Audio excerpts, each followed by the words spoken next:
इस वीडियो में हम समझेंगे इलेक्ट्रोकेमिकल सेल के बारे में।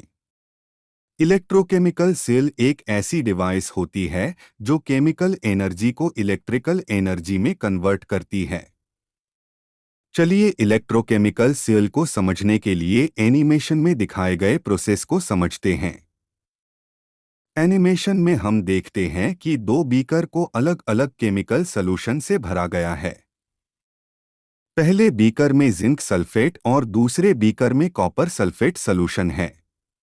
पहले बीकर में जिंक की इलेक्ट्रोड और दूसरे बीकर में कॉपर की इलेक्ट्रोड डाली गई है। जिंक इलेक्ट्रोड को एनोड और कॉपर इलेक्ट्रोड को कैथोड कहते हैं।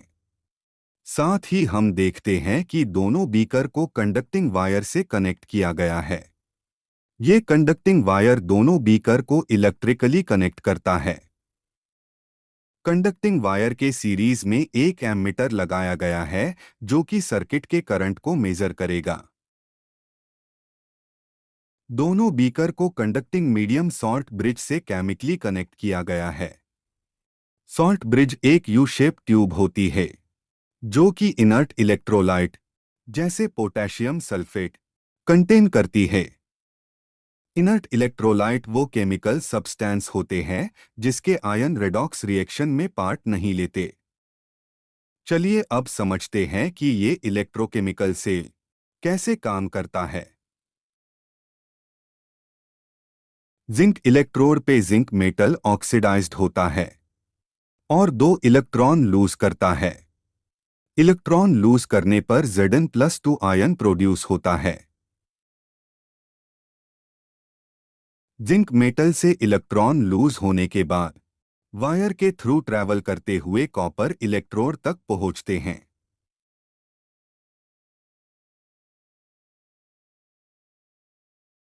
कैथोड बीकर में कॉपर के आयन होते हैं और जब ये आयन कॉपर इलेक्ट्रोड के कांटेक्ट में आते हैं तो ये दो इलेक्ट्रॉन गेन करके कॉपर मेटल बन जाते हैं और कॉपर रोड पे डिपॉजिट हो जाते हैं।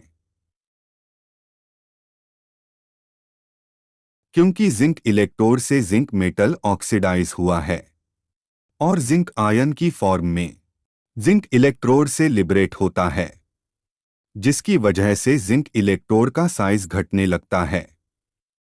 दूसरी ओर कॉपर इलेक्ट्रोड पे कॉपर मेटल डिपॉजिट हुआ है। इस वजह से कॉपर इलेक्ट्रोड का साइज बढ़ने लगता है।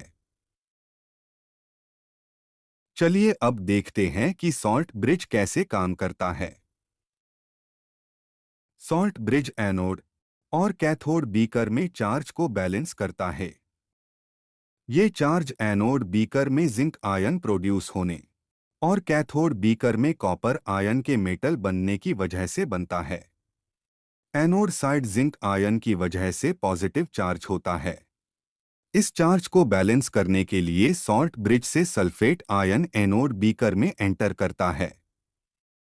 सल्फेट आयन एनोड बीकर में एंटर करने के बाद जिंक आयन से कंबाइन करता है और जिंक सल्फेट बनाता है और इस तरह से एनोड बीकर में जिंक इलेक्ट्रोड का साइज घटता है और जिंक सल्फेट सॉल्यूशन बढ़ता है। दूसरी ओर कैथोड बीकर में सल्फेट आयन सॉल्ट ब्रिज में एंटर करता है और पोटेशियम आयन से कंबाइन करके पोटेशियम सल्फेट बनाता है। इस तरह कैथोड बीकर में कॉपर सल्फेट सॉल्यूशन घटता है और कॉपर इलेक्ट्रोड का साइज बढ़ता है